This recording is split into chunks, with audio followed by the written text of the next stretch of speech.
'Tis the Practical Prayer Podcast, live on Monday the 19th of December on YouTube and Facebook with Bill and Carol and all kinds of possibilities. How are you today? I'm good. How are you? I'm good as well. I am looking forward to the winter solstice for a couple of reasons.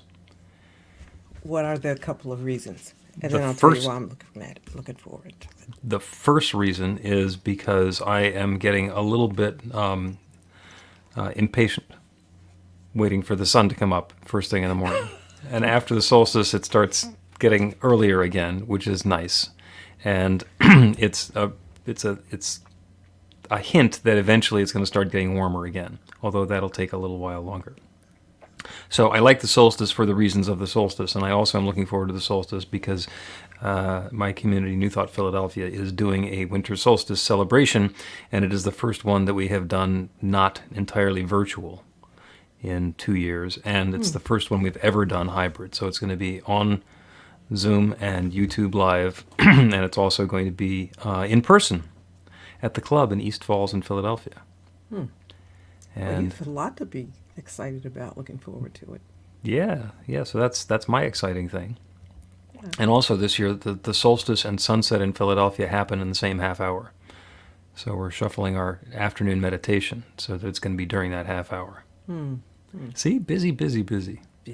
Just so much going on. Yeah, Well, how about I'm you? looking forward to it because I did it with you last year, which was the first time for me. So this year, I don't feel like it's so new. Don't you love it when something in New Thought isn't new anymore? Well, it's at least I have some. It's all everything is new, right? For the first time when you do something the first time, like this will be the first time we ever did it in 2020. What the world date year is this? Yeah. 2022. All twos. But yeah, so I'm excited about it. Also, for the same reasons, I need the sun to come up a little bit earlier. Yeah. Just Plus, you 'cause live near the beach. Yeah, That's always nicer when it's a little warmer. Are you kidding me? My office on the pier opens up in April. Let's get there. My office on the pier. That's leaning against the railing, right? Oh no, I have seating and I have a whole hookup I take with me. Little portable table and my whole little portable Oh, office goes with me. Oh You yeah, have the whole thing. This is a couple of years I've been doing this. Occasionally I get bumped from my regular chair if I don't get there early enough, but that's okay. I got some backups for some other spots right there, so I'm good. Okay. And you're probably one of the few people who brings a table. I've never seen anybody bring a table. So who's one of the very few people who brings a table. So people know me, there she is, and they'll come over and talk. So it's really nice. So I should mention that this is the recording, the live studio recording of the Practical Prayer Podcast. Kind of skipped over that part at the beginning. And we are live on New Thought Media Network on Facebook and YouTube. And in a few minutes, we're going to start the recording session for the Practical Prayer Podcast, which drops every Tuesday morning at 4 a.m. Thank goodness I don't have to be up for that. But this is the time when, if you want to, you can put a comment into the chat. And we can interact with you directly. We won't do that during the recording portion of this. And you can also request a prayer or suggest a topic. I think we've done 80-some episodes, and Carol comes up with the question or the topic that we're going to use every time and tries to surprise me with it. And Which not doesn't surprising. Well, because it turns out that there's only one topic, and we're just approaching it in different directions. So anybody who's watching the replay of this on social media, you can also go to bethelight.com, be-the-light.com, and there's a submit form so that you can put the same requests, suggestions, comments, or trolling in there, and we will respond accordingly. You know what? I'm so glad I don't have to say all that. Well, I kind of I bored myself with this, so I put in the comment about trolling. It's not an invitation for us to be trolled. Please don't do that. Okay. You want to go ahead and start the podcast? Sure. You want to tell everybody what it's about, or do you want to wait until after we're in the podcast? Oh, yeah, well, it's about change. So, but that doesn't tell you much. So you got It to doesn't. stay. Okay. You got to stay. Yeah. All right, I'm going to play the show open and go grab a fistful of quarters if I need change. A practical prayer is a prayer that works. These discussions between Reverend Bill Marchiony and Carol Lawrence dive into the details of how it works and how to work it. Reverend Bill is a New Thought minister and the author of Practical Prayer for Real Results. Your new life begins with a new thought. Carol Lawrence is on a spiritual quest, finding the New Thought teaching after decades on the pulpit in 3 different traditional denominations. I've got some questions. Together, they're exploring the philosophy and activities that come together from many of the world's religions to create the practical spirituality that is New Thought.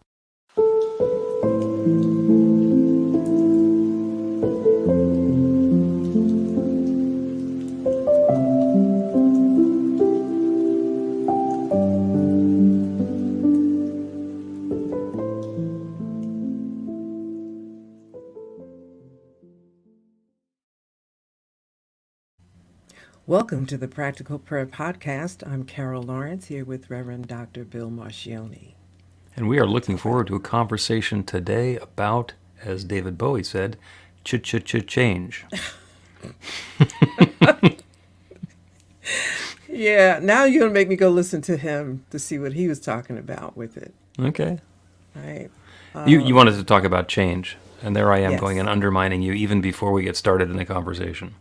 That's cool because I can take the ride wherever we want to go, see what happens. That's right. Because all I have to do is like be quiet and just let you figure it out. Let you explain it. There is one thing that we know about this podcast. What's that? In about a half an hour, it will be over. No, but I don't look And- forward to that. And then next week, we get to do it again. Okay. So, say more about that. Say more about change and why that's coming up today. It's been coming up for me a lot, especially in conversations with other people. And when I sit quietly, which I try to do as often as I can, at least once, twice a day, I was thinking about all of the things that have changed over the last couple of years. That suddenly we were doing things like I was in the gym. I used to go to the gym every day or every other day with my friend, my neighbor. And suddenly there was a change because of, the pandemic. Mm-hmm. And everything that happened in the ensuing months just required change in everything, the way we shop, the way we do everything.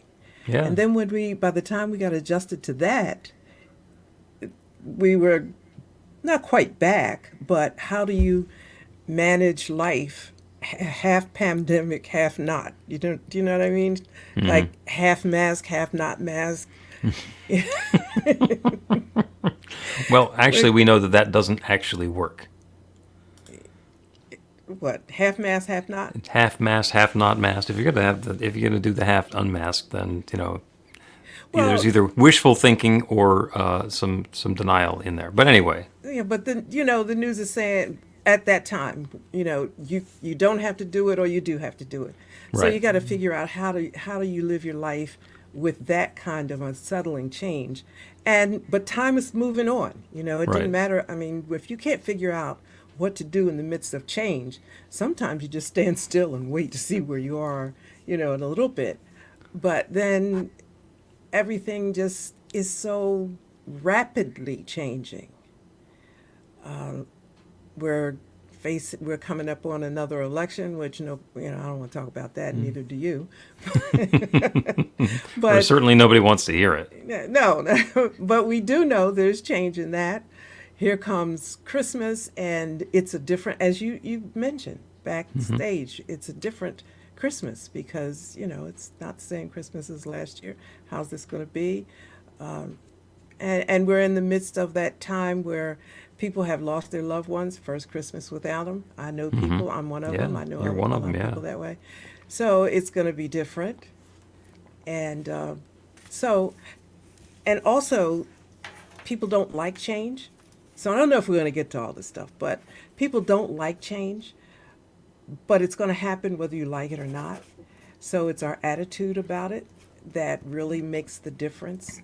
How change can be an opportunity, how we can look at it as an opportunity, whether we want to face it as an opportunity. It's almost like make the best of it. So look Yeah. at it as an opportunity. So that's it. That's a lot.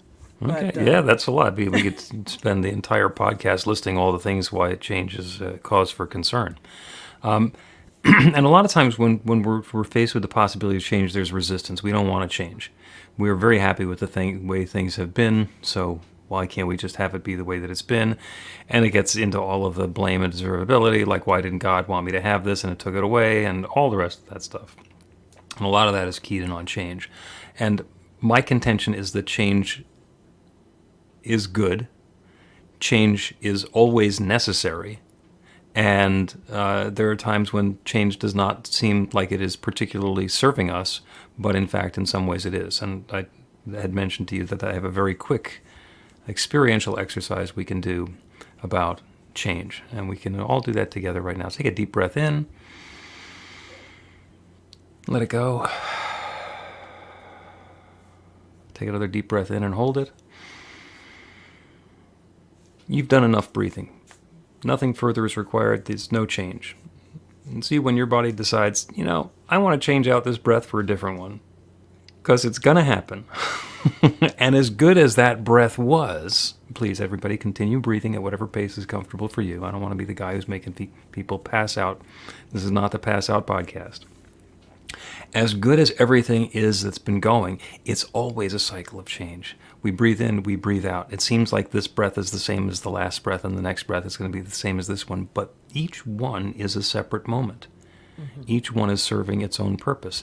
We don't have any idea of exactly what our body's nourishment needs are, but we're going to breathe in enough that we're going to get the air that we need. That's why when we're exercising or exerting ourselves or panicky, we breathe more than when we're sleeping or meditating or peaceful. And our body just knows. And if we were to try to force our body, I'm so relaxed and comfortable when I'm meditating, I would like to continue breathing that same way while I'm running a marathon. It's like, that's probably not the best way to run a marathon. So just in that sense, change is valuable. And even the things that we look at were, Christmas time. Christmas when I was a kid, and Christmas when I was a young adult, and Christmas when I was, the first hosting my family together, and Christmas with the pandemic, and the things that we can do and the things that we can't do. It's really easy to get focused on what we can't do that we did last time, and say that we don't like the change. And there's something different that's unfolding.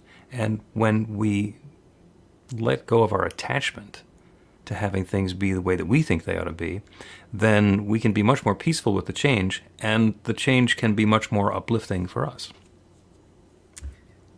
now, the letting go part, that was kind of a lot, but I don't want to go back too far because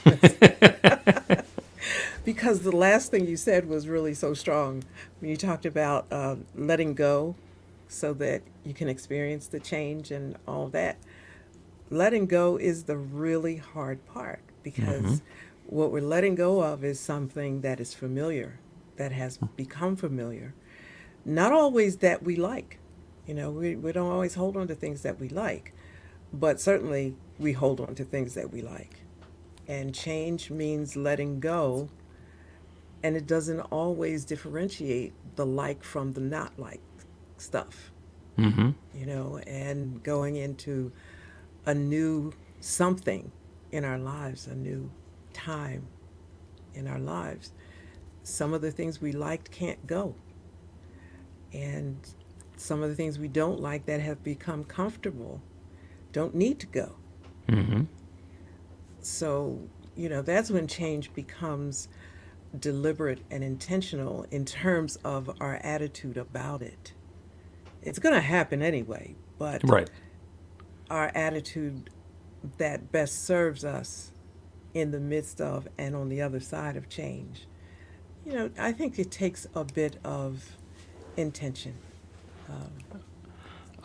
Yeah, I would agree with that. And the perfect example or framework for change that we don't want to make, but that actually is going to be really helpful, comes from the recovery world and addiction. So, people start drinking or using, whatever their recreational substances are, or getting involved in activities or relationships or whatever it is. And when it's not serving them anymore, then it becomes painful. And eventually the change is required. Now, the change, I have a lot of friends who are in Alcoholics Anonymous who have been, proudly not drinking for 10 or 20 or 30 years. And there's also a guy I went to high school with, a childhood friend of mine, who died at 40 of liver failure. And he didn't get the message. So he didn't make that change. So there was another change that was forced upon him. So the change is going to happen. He can say, well, I want to keep doing what I've been doing the way that I've been doing it and enjoy that, and not read the tea leaves, not understand that's no longer serving us. It might have worked when I was 18. It's no longer serving me when I'm 35. And we get to engage in the world differently in each of those moments because things are going to change. In a lot of cases, they already have. We just get to acknowledge them. Yeah. And knowing, I think, on the this side of the change, or recognizing that change is happening, and how am I going to flow with this, and what would I like to see happen if I could make happen what I want to make happen in the midst of this change or at the end of it. Can I give some attention to that? And when I said intentional, it's got to be a want, a desire, because change can either slap you down or help you to go to the next level. Slap you down seems kind of harsh, doesn't it? But well, that's what happens if the person that you knew at 40. So it's a bit of I think, a dance that we're in with time and reality. What is my part in this? Rather than to just go with the flow, which is cool too sometimes. Well, yeah, and going with the flow, that can either be non-attachment or grace, or being graceful. Because if change is going to happen and I'm sitting here with white knuckles and fighting it tooth and nail, then it's going to be unpleasant for me and everybody else.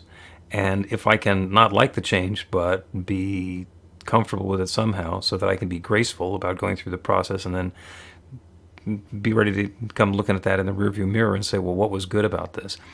I get to let go of the white knuckle part of it and maybe make it a little less traumatic for myself and everyone around me, and dare I say, even possibly peaceful.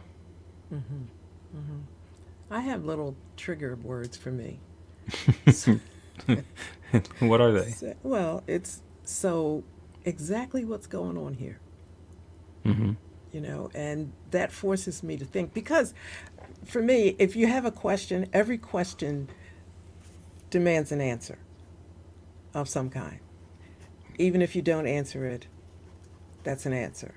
Yep. So I really do have a thing about my self-talk, so that it's beneficial to me. And when I see something going kaflooey and I don't understand it, since I gave up my control freak card, at least put it in the drawer, in the back of the drawer, I can't know what's going to happen. So I'll ask myself, now what exactly is going on here? As much as you can know what's going on.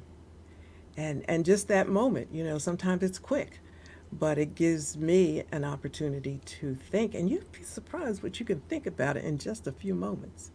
Oh yeah. Oh yeah. That's the fifth of our 4 Ps is the pivot. Yeah. When something happens and we know that we don't particularly like it, and it's not the way that we wanted it to go, not the way we expected it to go, we think, okay, what else could this be other than just me not getting my way or having a problem? So we get to pivot. If I'm looking into the darkness, then I know somehow the light is over my shoulder. Get to see beyond the blockage. Let's take a break and talk some more about change. Finally be releasing the Practical Prayer for Real Results on-demand class. It's been years in the making. Well, okay, it's been years in the procrastinating and months in the making, but it is finally live, and it's launched just in time for Cyber Monday, which means that it's on sale. The price is normally $69.95, and basically it's half price for Cyber Monday. What I really want to do is get this work out to people because it is transformational. It's 18 modules and 5 different lessons to help you deepen into your understanding of the techniques of practical prayer and learn how to bring something new and wonderful into life. It is great for beginners. It's also wonderful for people who have been doing this for an awfully long time, including practitioners who understand the language of spiritual mind treatment, but could use the new language of New Thought so that instead of a spiritual mind treatment to manifest a demonstration, we can do a practical prayer to get a result. The information is all online at bethelight.com, and I encourage you to go ahead and take the class yourself or get a gift coupon so that you can give it to somebody else for the holidays. It is a wonderful opportunity. I'm so grateful to be able to share it with you. And before we jump back into the podcast, I just want to say that the procrastination continues because I mentioned in there Cyber Monday, and the Cyber Monday discount is still available on the website at bethelight.com. That's great. Yeah, That's great. So Okay. it's not going away soon. Okay. So now you can welcome us back. Now go to back. Okay. Welcome back to the Practical Prayer Podcast. I'm Carol Lawrence here with Reverend Dr. Bill Marchiony. We're talking about changed. Yeah. Change, about the things that change. And one of the things that we do in classes is talk about change.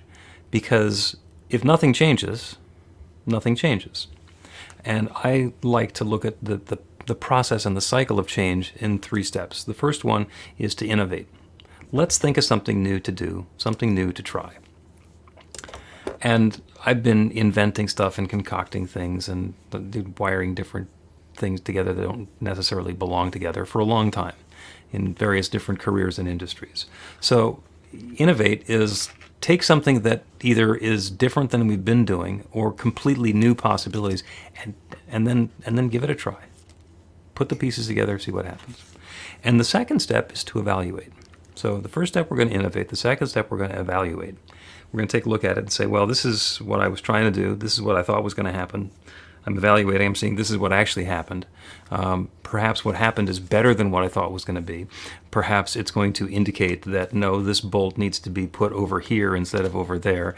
Or we should paint the stop sign something more red, whatever. So we're going to evaluate and understand what it is that we've created this time. And the third step is to iterate, to go through the process again. And implicit in that is the notion that change is not only going to happen, but that it's important. Because if we're not innovating, then we're just stuck where we've been. And even if where we were was wonderful, it's getting old. It's getting old. Somebody who last remodeled their house in the 1970s is going to have a completely different decor than somebody who's remodeling their house nowadays. So if change doesn't happen, then aging and falling apart happens. Evaluate. How's that working for me? Now, there are some people whose houses are filled with antiques. Those are things that have been around for dozens or even hundreds of years. Is that working for you? Do you like having those chairs? Do you like having those tapestries? Is it working for the life and the lifestyle? And if it's working, then great. And if it's not working, then it's time to iterate. Go through the process again of the things that are here in my life or in my living room. Which ones do I want to keep? Which ones do I want to release? And what do I want to have instead? And you don't need to have it all figured out to know, all right, this is what the living room is going to look like. This is what my life is going to look like when I'm done.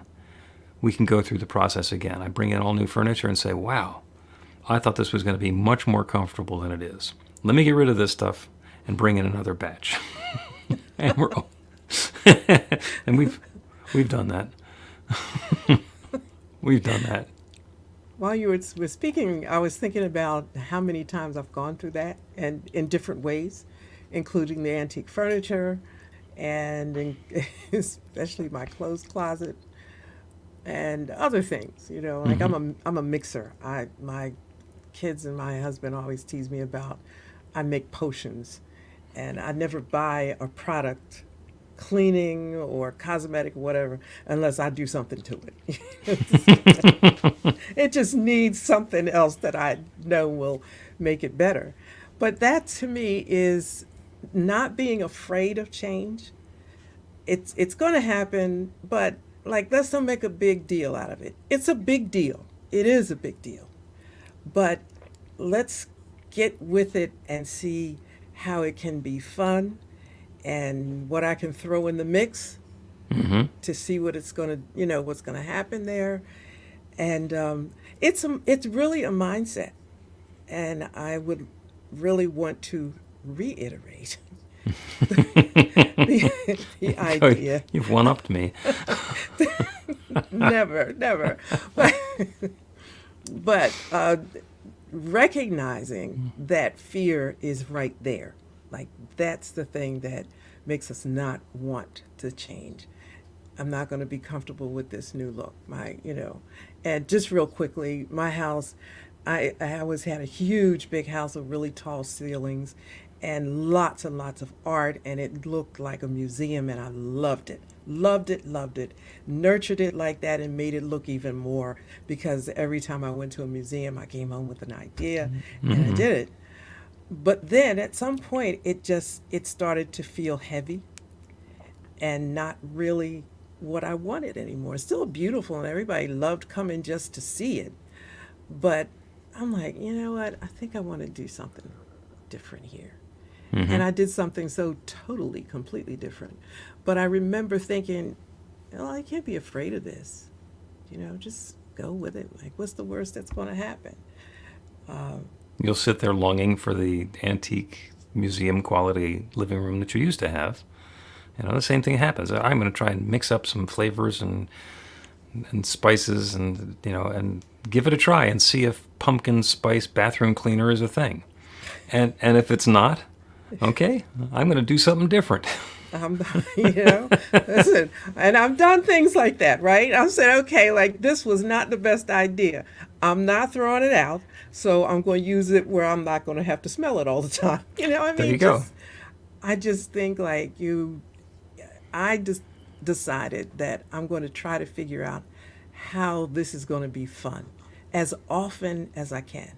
Because life is like this long, right? You don't get a lot of time. So how can we make it fun, each little thing? And we can't talk about it now, but that thing about fear jumps in there and wants to kind of mess things up a little bit. But if you know it, you can address that too. So it's kind of an energetic thing, dealing with change and the mindset that goes along with it. Yeah. But hey, listen, this is our life. What else we got to do? I'm going to suggest adjectives because when we're looking at change, there's the possibility that we don't like it, that there's something to push against. So we can have joyful change. And it's the same change, but now we're keyed in on the kind of change it's going to be. And I usually don't like surprises. So when I'm anticipating a surprise, I'm going to talk about a delightful surprise. And we live in a world of good news, bad news. So much of what we're experiencing, we put a label on. If something happens, oh, they canceled my favorite television show. Well, that's horrible. But it might turn out that the actors and the writers who were working on that television show had run out of ideas, and now they're free to go make another television show that's even better, and I'm going to like that even more than I liked the original one. But I can't see it from my local perspective. So I want to have a happy change, a delightful surprise, if possible. And yeah, I think that's something that you have to decide is going to be a part of your thought process. Because it certainly isn't the norm. I think it's probably pretty new. That's why change is so upsetting or, unsettling. But if you just kind of think about, and maybe even think about it before change happens, in the midst of things happening, it's a little bit difficult to try to adjust your mindset. You can, but it's not as easy. But when we think about, you were talking about the television things. Like I have season things that I would watch Mm-hmm. on, what is it, prime time, and I get those BBCs. I love those, man. But they run out. They Mm-hmm. run out.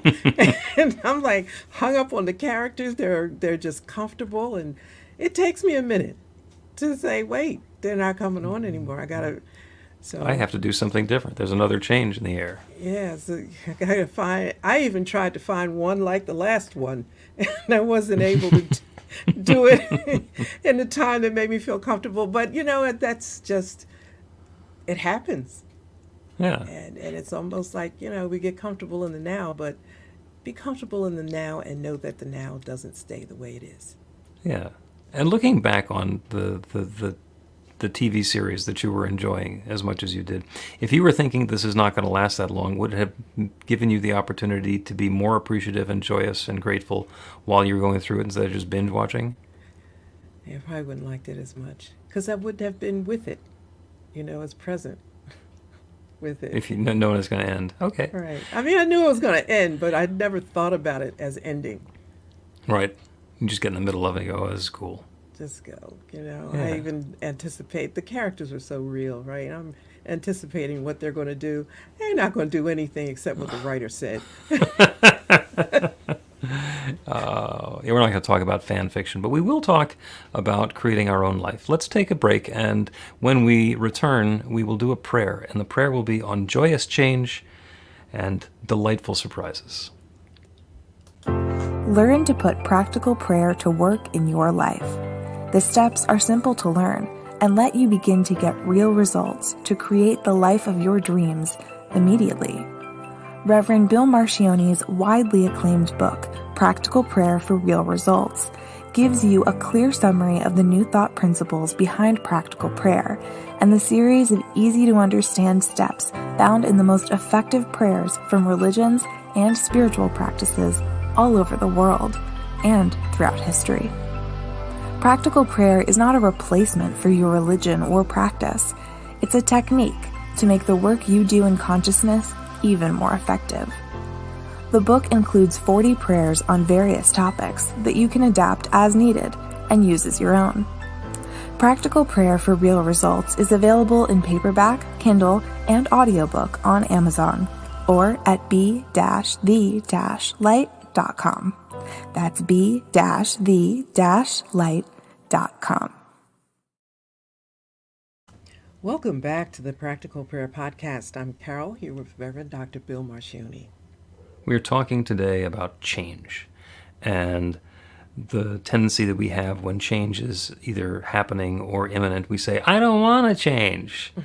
And that infinite creative intelligence that creates everything says, it's not your call. Things are going to change. And it is our ability to find a way to change with them or adapt to the change or be in the flow that keeps us from putting all of our energy and resource into fighting something that's happening anyway. I think So- that part is happening anyway. It's happening anyway. It's going to happen. So it's not like we're going to be able to resist change forever.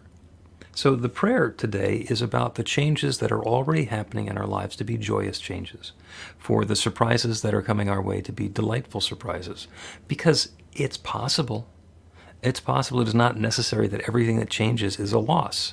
It's not necessary that everything that surprises us is a tragedy or a catastrophe or something horrible that's going to be on tabloid news headlines. It is possible that the changes that are happening are bringing more of that richness and sweetness into our lives. It is possible that the surprises are things that make us happy and joyous. When somebody has a surprise party, they're not looking to shock and frighten the person who they're surprising. The intention there is to bring some joy and happiness and fun because it's a surprise party. So let's make this be a party. As it's comfortable, I invite you to close your eyes. Not that closing our eyes is necessarily important, but because it lets us turn away from the details and the specifics in the world around us, because there's so much more going on. There is one infinite creative power that shares itself as and through and in all of its creation. Everything that exists everywhere is that one taking its own particular form. Everything. everywhere, everyone. And that includes me and each person who's listening to this prayer. We are each expressions of that infinite presence, that divine intelligence, that limitless love, shared in a way that is uniquely us. So as the experiences unfold for us in ways that we have predicted, or sometimes ways that we have not predicted, in ways that are different going forward than they have been going towards the past, we are engaging with that in a new and wonderful and joyous and harmonious way, inviting that change to be a joyous experience, not controlling the change itself, but being in the flow and able to see and appreciate and live the joy that's available.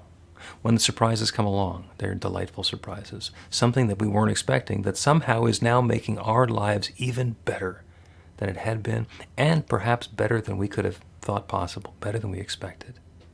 Because the truth of the matter is that infinite creative power that creates everything is creating this next experience now. And good and more good and more good is available to us. So each of us individually and all of us collectively are opening up to allow an even broader channel for that good to flow into life. And the love is unfolding, and the good is happening, and the prosperity is at hand, and the well-being and life vitality is revealed, and the creative experiences are unfolding, and it's good and good and more good. And I'm so grateful for it. I'm grateful for the stories we get to tell. I'm grateful for the new experiences. I'm grateful for the delightful surprises and the joyous changes that are happening even now.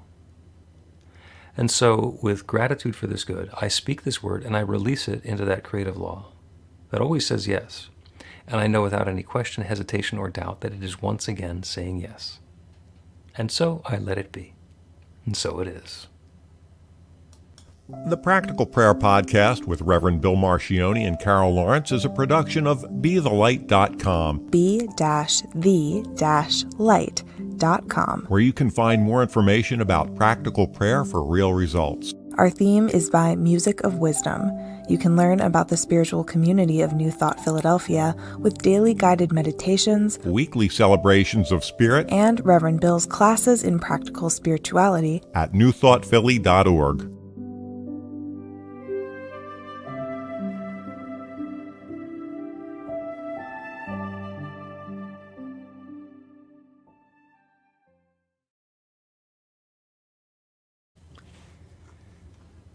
Delightfully surprising? Delightfully surprising. When you said you don't like surprises, I don't like them either. Sometimes surprises are fun. Sometimes they in fact are delightful. And it kind of depends on the nature of the surprise. I once had I was surprised on my birthday. Mm-hmm. So, and I had just gotten home from work, and I went upstairs to change my clothes, and there's this screaming from downstairs, "Come quick, come quick!" I'm like, I'm not dressed. It's like, sounds like there's an emergency, and I run downstairs, and they've got a candle lit as my birthday, whatever it is. I was like, really? That's the surprise? Couldn't you have orchestrated this to be a little bit more pleasant for me? So, those are the sort of surprises that I don't like.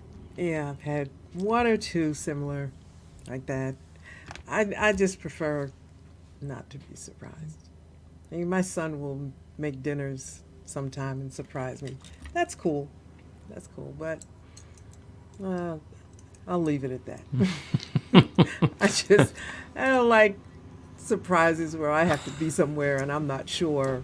I didn't know that I was supposed to be there because I'm not going to show up dressed properly. You know, that's not cool with me.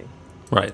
Yeah, the person who's orchestrating the surprise really has an obligation to understand what your experience is going to be rather than just what their experience is going to be. Yeah. And you sit down and you're served a lovely meal. It's tomato surprise, you say, this is an eggplant. They say, surprise. Yeah, that was good.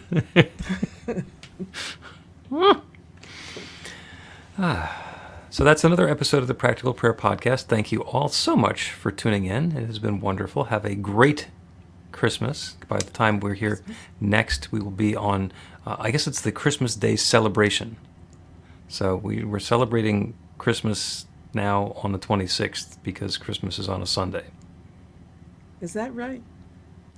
Federal holiday rules and stuff. I'm not going to change anything. I'm planning on being back here. I'm not doing that. It's the 25th. The 25th is going to be that's the Christmas celebration, and by the 26th, it's time to be in the return line over at the Kohl's.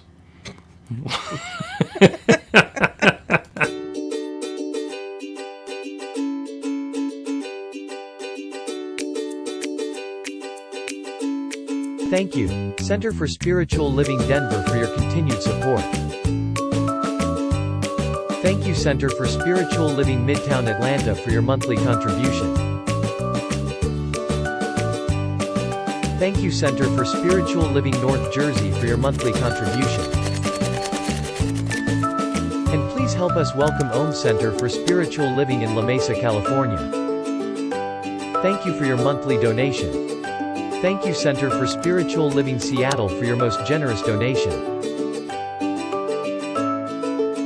And a special thanks to Hefferlin Foundation for your generous technology grant.